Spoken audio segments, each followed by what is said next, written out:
Hey, everybody. Welcome. It is Thursday night. Welcome to Cantina Happy Hour right here on Feast of Fandoms. I am your host, David. Pull up a chair, grab yourself a drink. Let's talk about some Star Wars. With me, as always, is my co host, Debbie. Debbie, how are you this evening? The start to a beautiful 4-day weekend. Huh, must be nice. Yes, it is. I don't get it.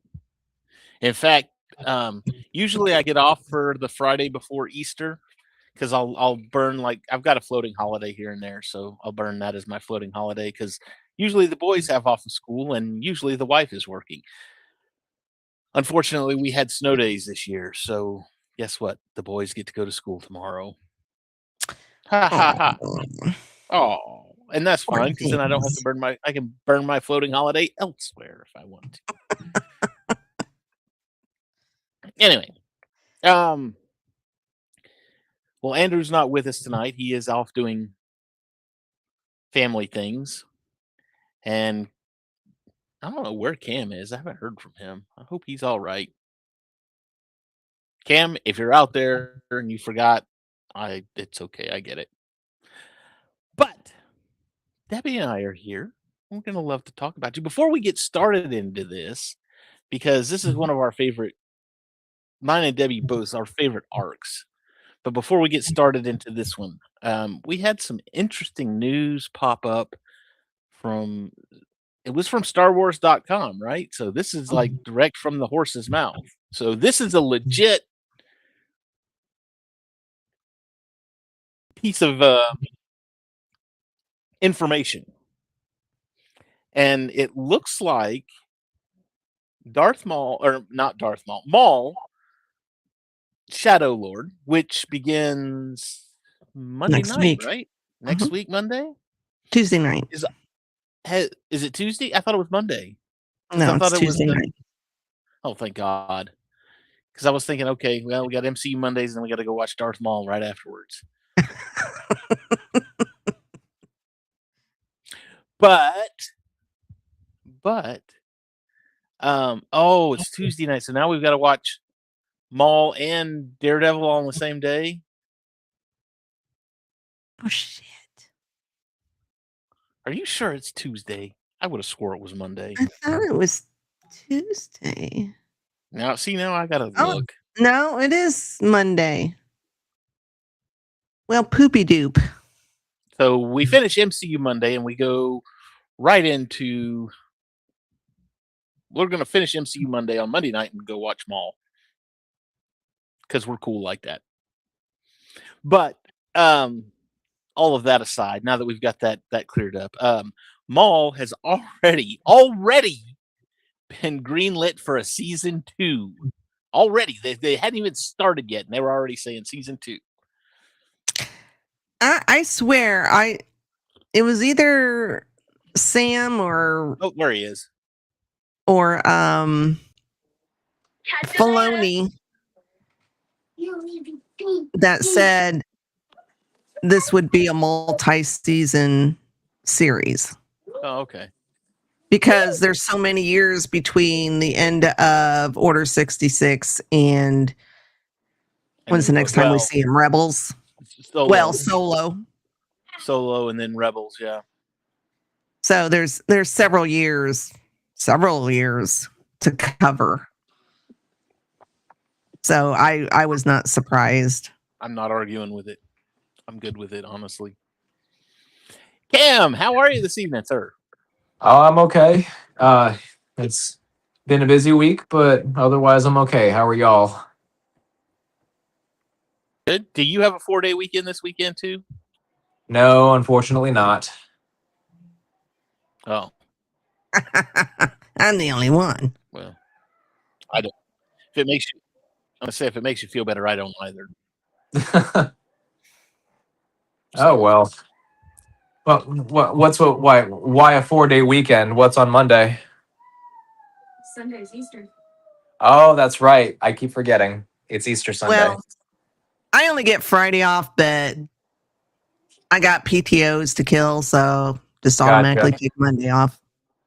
I do that with all my holidays. If there's a holiday on like a Friday or something, then I'm taking PTO on Monday, and if it's on Monday, I'll take it on Friday. If Gotcha. it's on Tuesday, I'll take it on Monday. Wherever it falls. Debbie enjoys the 3-day weekend. Well, I mean, I 4-day have weekend. to use. Well, yeah, I have to use all my PTOs by the end of the year, or else I lose them, and Well, I and don't you get don't- paid for them. I was going to say, I don't imagine you go on vacation, so No, that's why I take most of December off, because I still have a crap ton of PTO left. So the most of the month of December I take off. So must be there. nice. Well, Cam, in case you missed it, we were just discussing Maul Shadowhunter already greenlit for a season 2, even though the show hasn't even started yet. We're all And kinds see, of excited. that could either be a really good or a really bad thing, because you guys know how I feel about a show getting greenlit for multiple seasons before we even get the pilot. Why? Well, Because here's the thing, we haven't even had the chance to know how we feel about a show before we find out that we're getting more of it, whether we like it or not.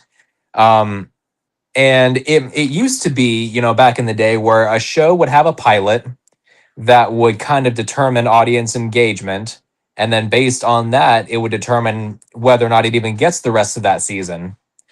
And and whether or not it got a second season was dependent on how that first season did. And so I don't know. I mean, we were supposed to get multiple seasons for the Acolyte, and we remember how that turned out.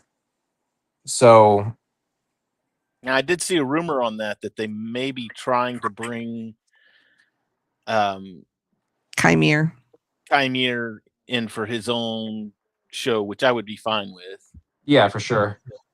So, but I think with Maul, I think that's different. One, you've got a character. There's several reasons. One, you've got a character that everybody loves, and I say loves. He's a bad guy, but everybody likes the character of Maul. Yeah. And so he's one that you can do a lot of stories with. I think a lot of people were upset when he died at the end of episode 1. Well, he died at the end of episode 1 because they're like, "Oh my gosh, this was a great character, and you killed him off in one movie." Right. Of course, they bring him back, and everything's fine. But even the layperson who only watches the movies is like, "Why is Maul back in Solo? I thought he died." It's like, well, you got to watch the other stuff. Oh, what's that? You thought? But also, too, you're dealing with a style of animation that works for Star Wars, and that is evidenced by the Clone Wars. It did very well. That's evidenced by Rebels, which did very well. That's evidenced by what's the other one? Bad Batch, which ran for 4 seasons. So you've got that, and then of course Filoni being attached to it. That's just like Filoni and Sam Witwer being attached. That's like just frosting And we on know a cake how right there. Sam is a stickler. Exactly. So I mean, without seeing the pilot episode, without knowing what the pilot episode is going to be like, those involve the style of animation and the characters. You can already pretty be good. You see what I'm saying? It's that Yeah. all the planets are aligning and the stars are shining on us, and it looks like we're going to have some good Star Wars stuff here. So if it's bad, this is one of those ones. Usually when I walk into a show, I'm excited for it, but I'm also hesitant about it. And I'm like, okay. And especially like with Wonder Man, we were talking about Wonder Man, and it was just like, I'm going to go in with an open mind. If it's good, it's good. If it's not, it's not. With this, I'm not going in with an open mind. This is one of those ones where if it is bad, I am going to be severely, severely disappointed. Right. But You and me both. but again, like I said, everything's lining up just right to where I'm like 99.9% sure. If this is bad, somebody will have really screwed up somewhere. And it's going to be a big, major, massive screw up. And I don't see that happening. So, And I'm excited. unfortunately, I've already seen a lot of discourse online about people talking about, oh, it's animated. Oh, well, I'm out. It's like, Well, that's their fucking problem. yeah, like, do you not understand what you're missing out on? I mean, yeah, Clone Wars, Rebels, all that, Bad Batch has been animated, but that's some of the most mature Star Wars storytelling we've gotten in a long time. So, Except with the show or the arc we're talking about tonight is a perfect example. Mhm. Very dark. And I pretty much think it's probably the most regarded arc that, people think that it's the best. Or at least one of the best. Because we get some good shit in season 7. Where are they? The father, the son, and the brother, and the sister. The Mortis arc. Mortis arc. I think that's probably regarded as. I think that one's pretty universally loved. So this one is brutal. I like this one because there are Jedi there, but they're not really involved. This is a lot more of a clone story than it is a Jedi story. And it gets very dark. And not only does it get dark, I mean, we've seen people in this show be killed before. Even if it's just like somebody's pointing a gun right at their head, and then it pans back to the guy shooting the gun. You just see him pull the trigger, and you're like, "Oh my gosh, they just killed that guy." No, this one is like there are people. One of the clones dies on screen. I mean, crying because he, of what he was doing.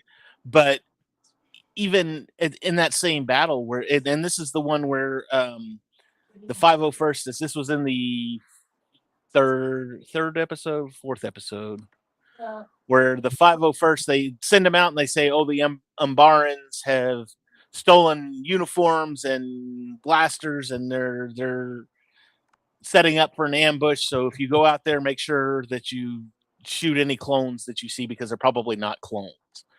And they get going, and Rex kills somebody and pulls his helmet off, and it's one of the clones under there. And it's a dead clone. He's killed somebody. And yeah, this one was and it's like, again, Saturday morning cartoons. Here you go. So, but yes, very dark. Really, General Krell is kind of a piece of shit. He's an asshole. He's a douchebag. What is the deal with? I mean, it wasn't just Filoni. It's obviously, but I've come to notice something, and this one kind of cements it. In Revenge of the Sith, we got Grievous. And, Grievous had the cough going on. And so I'm thinking to myself, wow, George Lucas really has an affinity for creating these bad guys that have breathing problems. You've got Grievous, you got Darth Vader. Now you've got Krell. And it's like, well, shoot, now the bad guys all have 4 arms. What the crap is going on with this? It's like poetry, Dave. I guess. And God help me, he's dumb, because you can kind of see it in the picture right here that we're all on top of.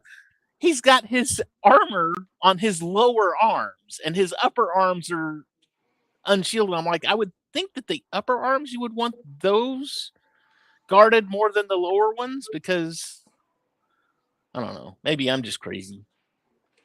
But I noticed that whilst watching this one again, and I was just like, only his lower arms are armored. I wonder what the deal is.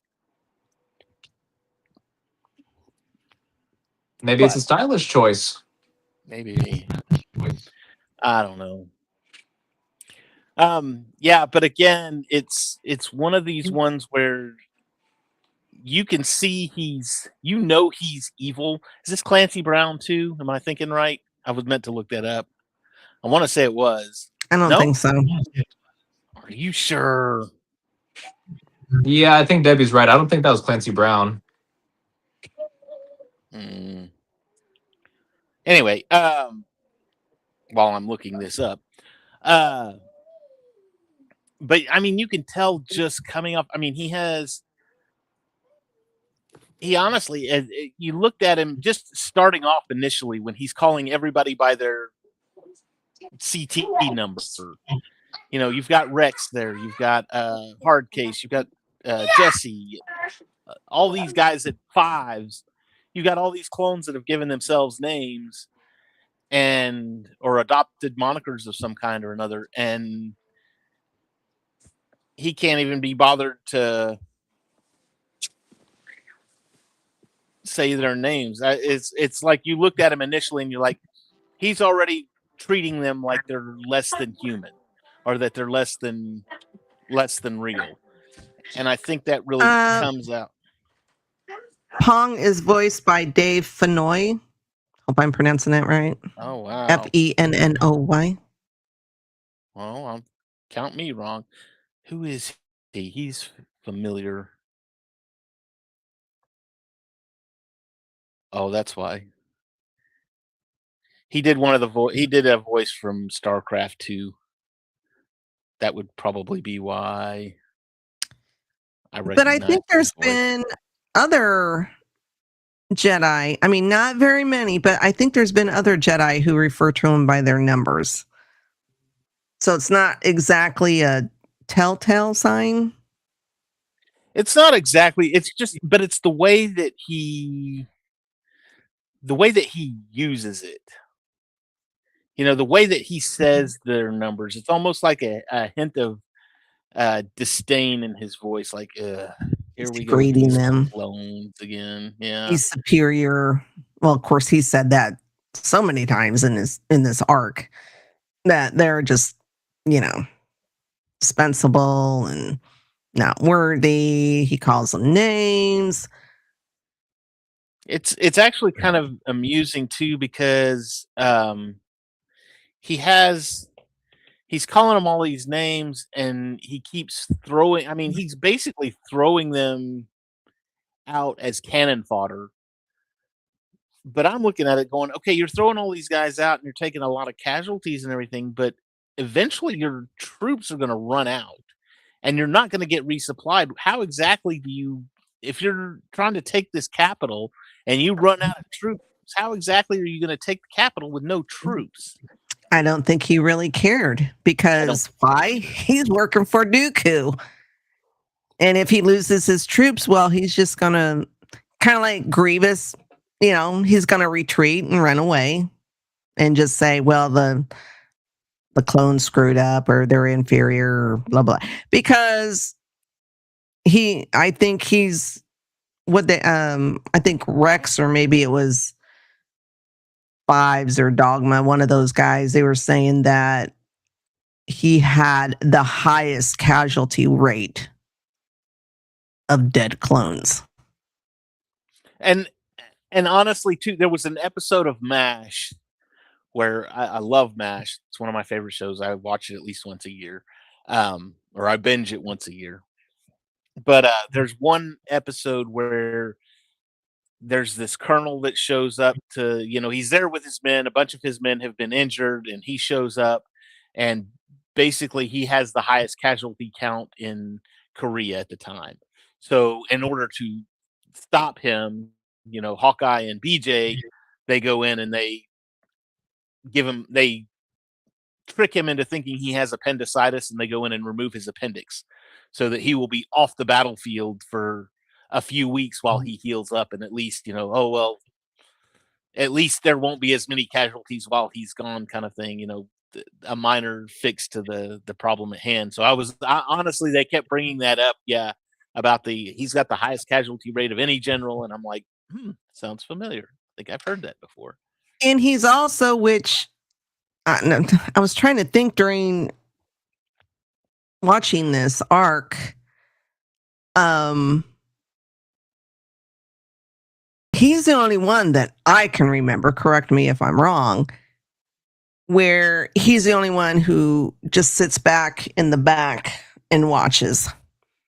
All the other Yeah. Jedi generals or whatever, Anakin, Obi-Wan, they're all front and center. They're all Right. up there They're fighting with their with the men. men. Yeah. No, I think you're absolutely right on that because, and in fact, when they capture the air base, that's one of the things that he's in the tower all the time. And all I could think of, oh, he's up in his ivory tower while the grunts are living down in the filth and mire. He's up there controlling everything. So yeah, he's like that. But and and two, I mean, he sat there that one of his big concerns was and he showed this when I don't even remember who it was who when they stole the ships and they went and blew up the command ship and they came back and they're like, okay, we've done it and he's going to have them executed. Well, why are you going to do that? You know, what's the point of that? I mean, I understand the court martial, but why the execution? He said, because if we don't nip this in the bud, basically, if we don't nip this in the bud now, we're going to have a revolution on our hands, and all these clones are going to uprise against me, and blah blah blah. And I'm like, you know what? They're gonna You do you keep treating them the way that you're treating them, they're going to do the same thing. You know, you can't same result, different tactic to get there. So I'm looking at it going, man, you're an idiot. And yeah, I think his whole thing, he's working for Dooku. He's just trying to rid my guess would be Dooku put him into this thing and he's like, I don't care what you do, just get rid of as many clones as you can. You know, as far as you can go without getting yourself in trouble or exposing yourself as to who you are or what you're doing. Just kill as many of them as you have them kill each other, even if you have to. And honestly, too, I mean, you're looking at the 501st. This is the 501st. This is Anakin's. You know, this is his. best of the best. This is his baby right here. This is his thing, and he gets called away. You know, you say he's working for Dooku. I don't think Dooku was the only one pulling the strings, and I think that this was one of those times when maybe even Palpatine steps in and says, "Okay, this is one of those things. I'm going to pull Anakin away from his troops, and that's going to help his aid in his steps toward the dark side. That's going to, you know, especially when Anakin comes back and he's had a bunch of his troops wiped out or murdered, possibly even some of the ones that he loves, like Rex, lost and gone.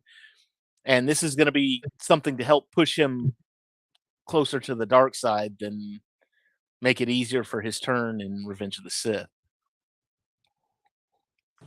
Yeah, I mean, there's that, but it's kind of funny to think about too. It's like almost every interaction that Palpatine has with Anakin, or anything that happens to Anakin that might have been a direct result of Palpatine, it can be chalked up to, oh, you just wanted to get him closer to the dark side. No, why not? It's a long process, apparently. Well, he couldn't out himself directly because, I mean, even in Revenge of the Sith, he says, "Oh, you're the Sith Lord we've been looking for. I should kill you right now." But no, I'm just going to go turn you in. Even still, Anakin had that he knew good and evil. He knew what was good. He knew what was bad. And excuse me. And he was still going to go turn Palpatine in. So Palpatine had to make sure that he was ready to go. I mean, he had to be full on 100% sure he's ready to turn. This is going to be the one thing that's going to get him to turn. And even if it's just chiseling away at that rock just a little bit at a time, it's a patience thing. So you just have to work your magic a little bit at a time. But honestly, oh, go ahead. And Dooku, I don't know if he actually made the comment that Krell would become his apprentice if he could pull this off.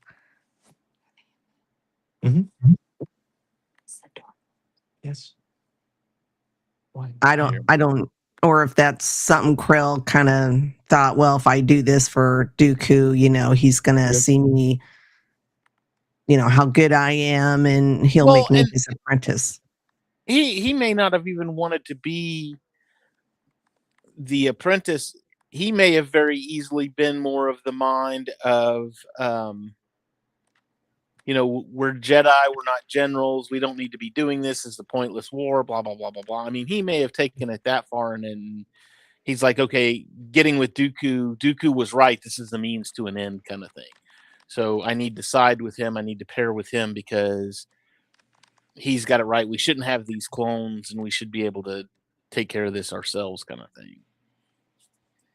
So what really killed me about this arc was you had pretty much all the clones were of the same mindset, he's just kind of offing us and putting us in harm's way and yada, yada, except yada. for Dogma. And I'm like, are you blind? Like, even when it was like right smack dab in his face as to what Pong was doing, he was still, wanting to turn everybody in. And I was just like, what even when happened to the brotherhood? Even when they were all going after Pong, like at the end, and he tried to say, there was all of them coming out of the tower, and he's got the one blaster. All right, stop! You're all under. It's like, what an idiot! No. It's us against you, and you are you. There's one of you. There's a bunch of us. Nothing gonna work. Now, I had a question, and I don't know if it was ever said and I missed it, but the transmission where you have a clone trooper saying that, the Umbara are dressed as clones, da da da da da da. So, was that like a fake transmission, or did he? Because for a while there, I thought maybe it might have been Dogma who sent, or he was working with Krell and did that transmission. They faked the transmission. I imagine that the transmission was faked now. As to who sent it, I mean, I'm sure Pong sent it. As to who made it, I guess would be the better thing. He probably just got on his phone and used Chat GPT and said, I need a clone to come out and say they're all dressed up like us. So I mean, we know the transmitter was bad because, the holograph thing wasn't quite up to par, and because they looked really pixelated. But well, that was sabotaged. We found out later, but I was just curious if they explained. I don't think they did. How he did that, or if he. All we knew was that all that was really explained was that when they found the other unit out there and Rex finally stopped them, who was it that they came on that died? He was somebody of name. I just know he's from the 512. Gosh, I can't think of his name. Anyway, when they got him, Waxer. There you go. So anyway, when they find him, they said, who told you? And he said, well, General Krell did, because he told us that he told us that there were Umbarans out here and they were dressed as clones. And so we had to shoot all the clones that were out here, which is the exact same thing that he told the 501st. So, I don't know. Get your tail out of my face, cat. Yeah, cat. Chewy. I do not know. Cam, tell your cat I said.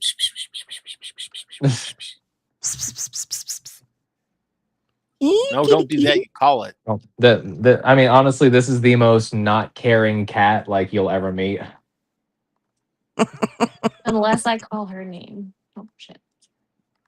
Oh no, that's fine. Hi there, Cam's wife, Sarah. Sarah, I know your name. That's all right. I'm on Facebook too. You pop up in my you may want to friend this person list every once in a while. But anyway, again, and I don't know. I look at it too, and yeah, I understand the communications were jammed, and we had communication issues, especially with Kenobi and everything. And I'm just looking at it, going, why has Kenobi, if anything, not tried to reach out to Pong and say, "Look, where are you, and what are you doing?" You know, I mean, even if it's okay, we can't communicate with him via the hologram. Send a runner. Send somebody out and say, "Hey, General Kenobi wants to know what the crap you're doing, and why do you keep hanging around this stupid airbase? Yeah, you're holding it, and that's fine, but they need help at the Capitol. You ding dong, go." Well, this is what killed me. They first it was, you know, they were going to try and take the Capitol along with Kenobi, just from a different angle, and then it was, well, if we, Kenobi's like, well, if we cut off the base, that's where all the supplies are coming from, then, it's over. And so they do. And then it's like, well, no, we can't, because there's, they've got a ship up there supplying them up there, and we can't break through. And I'm like, make up your mind. I mean, is it the air base, or is it the ship? Take your pick. But that's one of those things where it's like, okay, you're gonna cut off the head somewhere, and you'll just have another one pop back up. They did it it was Rise of Skywalker when they had Finn out there and he was trying to destroy that control antenna. And they said, "Oh, they're going for the control antenna. We're just going to move it then." Oh, look, They captured the airbase where we were pumping all our supplies from. Fine, we'll just move the position. We'll go up into the ship. So you don't stop the flow. You just delay it for a little bit. It's kind of like Hydra. Yeah, cut off one head and two more grow back. I have to say, my favorite clone in this arc was Hardcase. He had me laughing this whole arc. I mean, he was just, was he the one that said that when they took off in the ships to go blow up the thing, and he's like, "I'm just doing this for fun." Yeah. Yeah. He was having a blast the whole time. I was so sad to see him go, and I was like, man, I kind of would have liked to have seen Hardcore a little bit more. Or Hardcore. Yeah. What is going on? Hardcase. It's Thursday. It's a 4-day weekend. I know. I'm too excited. You're already clocked out. Debbie sounds a little bit Liz Dexic. What are you drinking there, Debbie? What are you drinking? Not alcohol, that's for sure. Unfortunately. Yeah. Where's my rum and Coke? No, I'm looking forward to picking out on ham sometime this weekend. I've never been a big ham person. I like honey baked ham, but man, if it wasn't so expensive, I would probably eat it at least once a month. I just love ham. I like turkey better. Sorry. I can only eat turkey on Thanksgiving, and that's it. I'm over it. More more of a turkey and chicken and beef. Yeah, I don't Now, eat. if I could afford to eat steak all the time, I'd be eating steak all the time. Steak and ham. Let's just alternate between the two.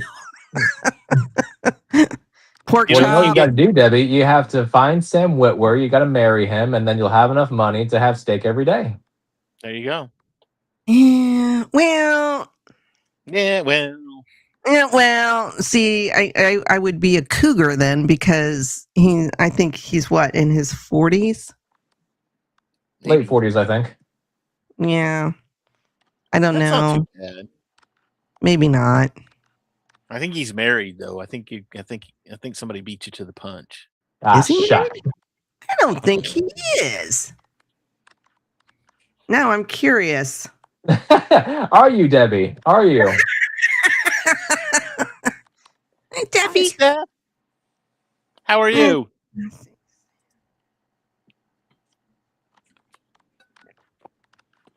Now Debbie's got to look it up. She's like, Damn "Who's right I moving in on do. my man?" So you're saying I have a chance? Yeah, it's about 99 million to 1. So you're saying there's a chance?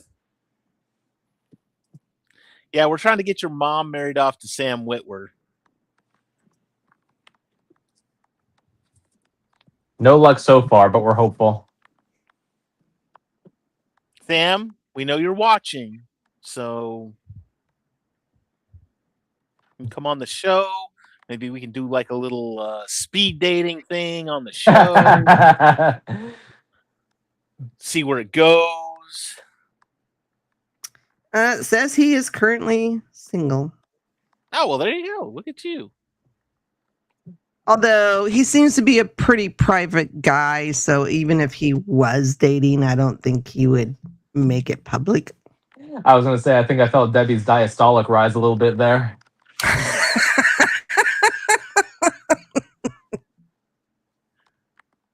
See, Hey, even you your- know, there's few men. I mean, Keanu Reeves, I'd have a chance with him because I didn't realize it, but he's about my age. I'm what, 2 or 3 years older, I think Yeah. we figured out. I was going to say, I think he's freshly 60. There we go. I'm 62. I'll be 63 at the end of the year. So Now, Steph, in case you're wondering, we're trying to get your mom hooked up with a rich person so that she can eat steak and ham for the rest of her life. If that makes sense to you.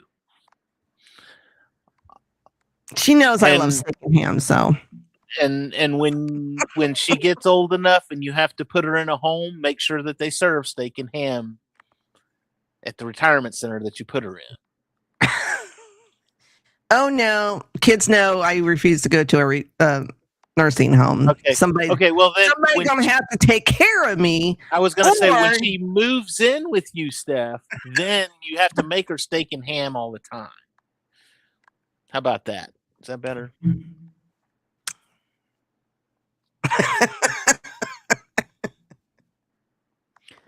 Oh, Lordy. she knows her mama.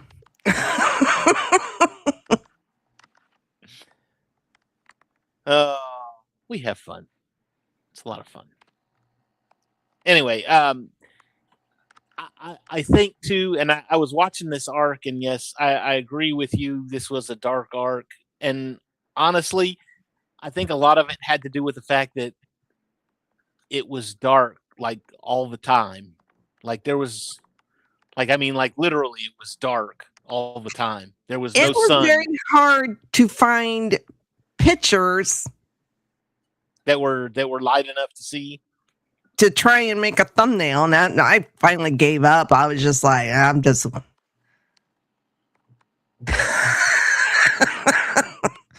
Well, you know, that's probably not a bad idea. Unless they sue you for sexual harassment because mama keeps crouping at the nurse. There you go. There you go. Did you know I'm married to Sam Witwer? Sure, Grandma. Let's get you back to bed. Keep living the fantasy, Grandma. Oh, Lord. Anyway, hey, a girl can dream. I'm not going to deny you your dreams. So yes, you keep thinking that. At my age, that's all I've got outside of my kids and my cat. Which, by the way, Chewie has not showed up yet today. So Oh, look who's in the chat. It's Andrew. Andrew. Oh, now he shows up. Andre is that on the Sith Dominion? And they call you Andre.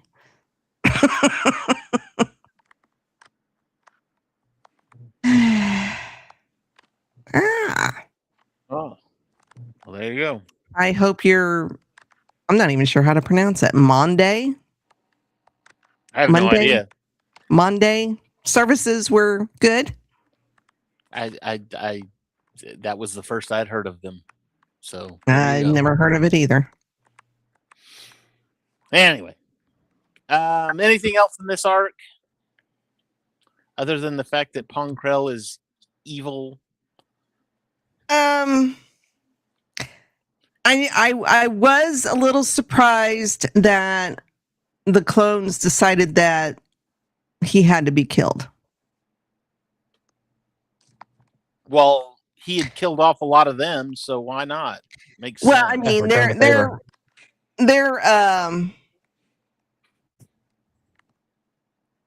wow, that word just went right out of my head. Reasoning. Their reasoning was because they were told, I guess by Kenobi or somebody, that the Umbara were heading towards the base now, and they were afraid if Krell got captured, he would release all the information on the Jedi and codes and plans and strategic shit. Right. I get that, but I deep down, because Rex, he was having a hard time with it. And then Dogma finally got a set of balls and pulled the trigger himself. Rex was conflicted between his duty as a soldier and then also his the love of his brothers. So I mean, there she is. Hi, Chewie. There's a little choo-choo. Yeah. I'll kick you down. All right, go up. Proof that she is still alive. You saw her. Go away.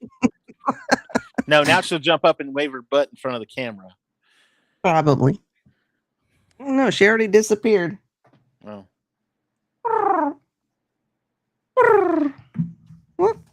Oh, look at this. Elite cannon fodder. We were just talking about cannon fodder. How about that?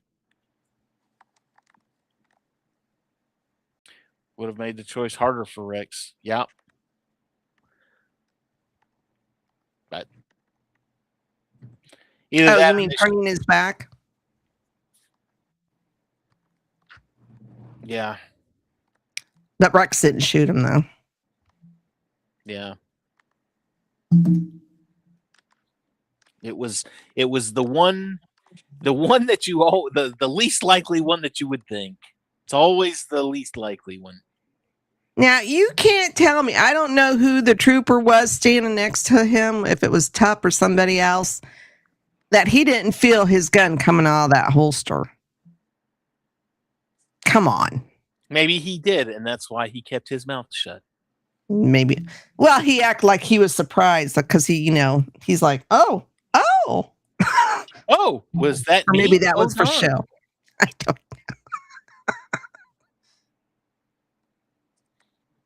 know. Oh, me. But yeah, all right. I think that pretty much covers it.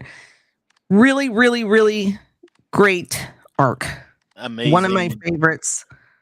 An amazing 4 episodes. It also gave me, and I remember to this day because they're all sitting over here.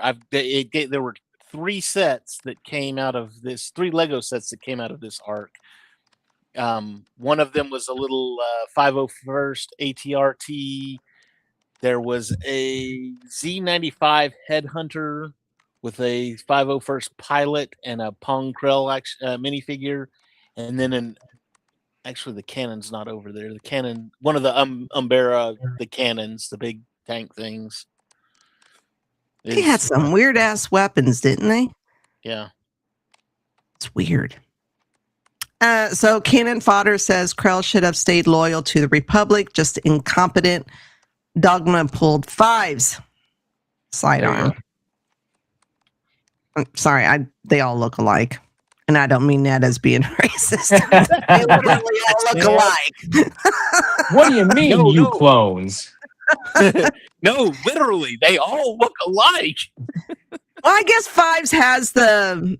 He's got a 5 on the side of his head. He's got a 5 tattooed on the side of his head in Arabish.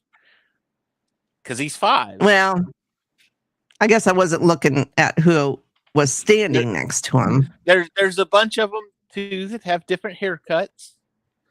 So hair color. Yeah. So, or no hair.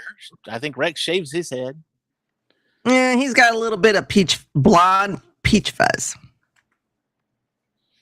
If you look closely, which obviously I have.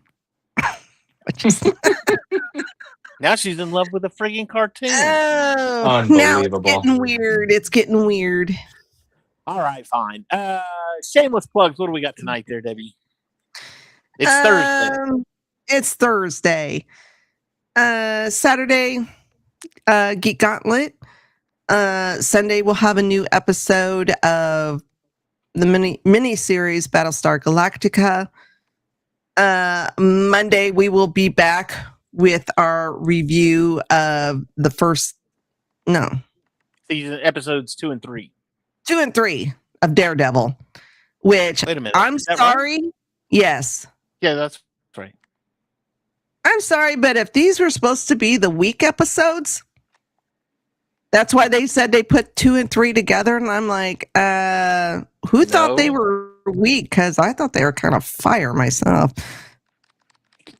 You know, there was one scene that was particular fire, but we'll get to that Monday. Tuesday, our friends, the Sif Dominion will have a show. War of the Stars did not have an episode drop today. They took the week off, but I think they'll be back next week.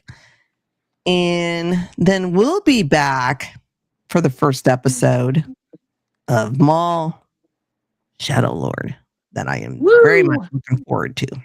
Yes, and yes, so Cam, excited. we have discussed that it starts Monday night. So Maul is Monday night, right after MCU Mondays, and then Tuesday night is new Daredevil episodes. So okay. And then Thursday night is the Pit. So what are you gonna do? We've only got 3 episodes left this season, though. So, and one of them is happening right now. Mm-hmm. So, Cam, shameless plugs. What have you got? This Sunday, we're going to be going on Cam and Focus Weekly to discuss the late great Chuck Norris and kind of dive into some of his work. Oh, yeah, I know. This past Sunday, we discussed 12 Angry Men from 1957. Fantastic movie. We all really loved it. Had a great time talking about that. So this Sunday over on Cam and Focus, we'll be talking about Chuck Norris at 8 p.m. Central Standard Time. awesome. Go ahead. You look like you were going to say something. Well, I was just going to say, since Andrew's not here.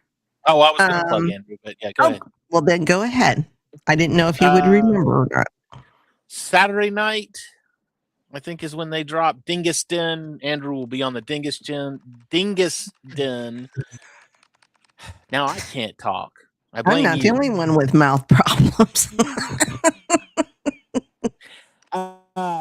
They are doing a show before the Cape where they're looking at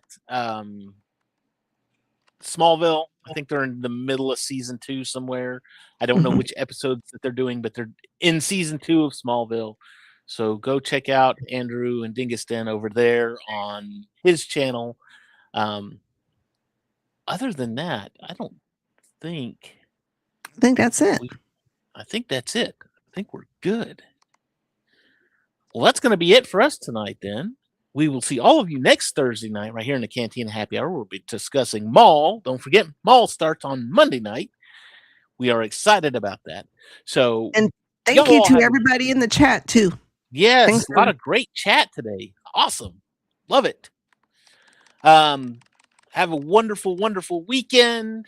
happy Easter. Wonderful holiday. Happy Easter holiday weekend. If you have tomorrow off, good on you. Some of us have to work, but whatever. If you got to work, you got to work. But if not, have a great, great weekend. We will see all of you next Thursday night right here on Cantina Happy Hour. Don't forget to hit the like and subscribe button. Hit the bell icon for notifications so you know when we go live. We will see all of you next week. May the force be with you. Oh, this is an even bigger jackpot than when the Emperor figured out the formula for great Star Wars dialogue. Something, something, something dark side. Something, something, something complete.